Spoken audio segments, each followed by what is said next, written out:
Oi pessoal, tudo bem?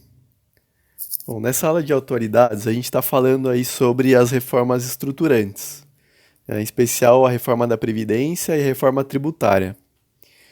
Nesse vídeo de resolução comentada de uma questão de vestibular, eu trago essa questão clássica aí envolvendo a evolução da pirâmide etária brasileira ao longo dos anos.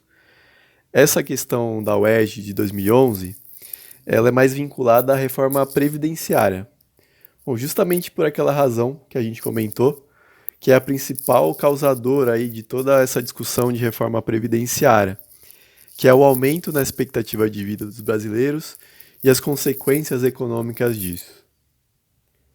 Nessa questão em específico, a gente é apresentado aí a duas pirâmides etárias brasileiras, a primeira delas de 1980 e a segunda de 30 anos mais tarde, em 2010.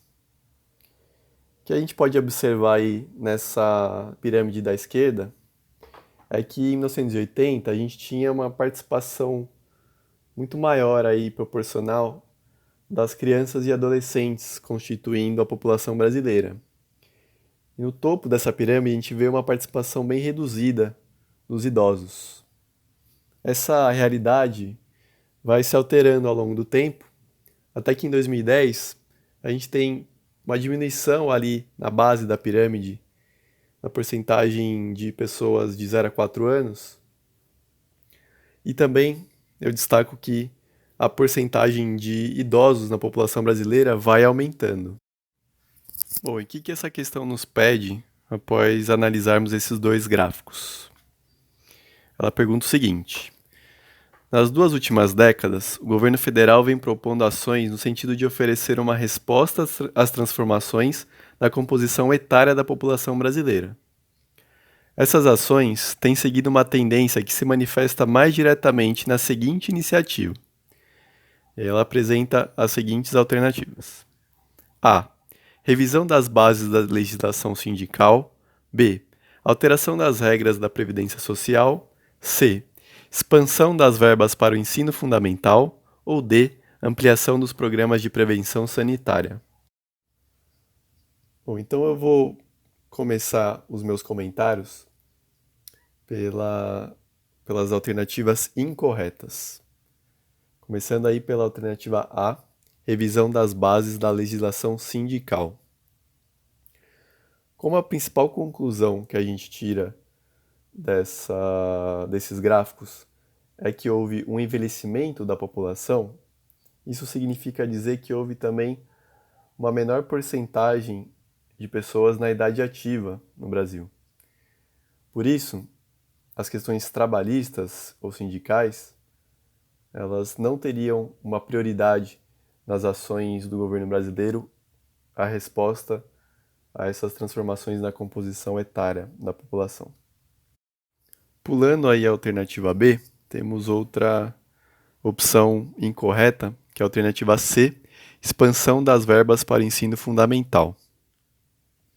Bom, ainda que seja interessante que haja uma expansão visando a melhora da qualidade do ensino fundamental, pensando nessas opções que temos aí, não faria sentido ter um foco específico na expansão das verbas do ensino fundamental se temos aí um quadro de diminuição na porcentagem da população no número de crianças e adolescentes. Por isso, essa alternativa não seria a mais indicada.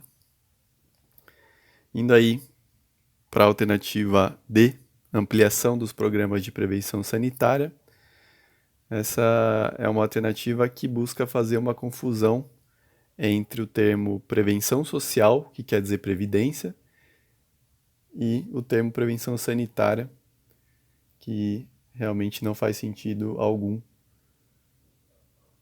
dentro do contexto dessa questão.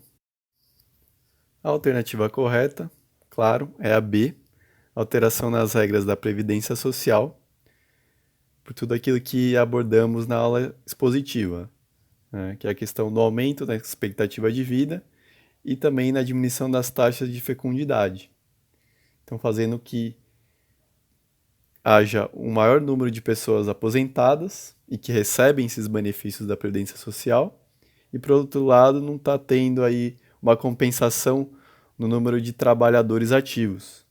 E isso aumenta muito os custos do governo com Previdência, sendo necessário, portanto, que haja uma alteração nas regras da Previdência Social, pensando aí numa possível reforma previdenciária que já era discutida aí desde 2010 e desde muito tempo antes disso, quando já tínhamos aí a expectativa de ter uma maior porcentagem na população de pessoas idosas e pessoas que usufruem dos benefícios da Previdência Social.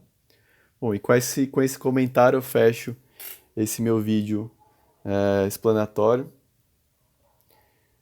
Agradeço muito a oportunidade e fico à disposição de todos aqueles que queiram saber um pouco mais sobre essas questões de reformas estruturantes, e espero que esse conteúdo tenha ajudado aí nessa preparação árdua para os vestibulares que vão acontecer em todo o Brasil. Muito obrigado.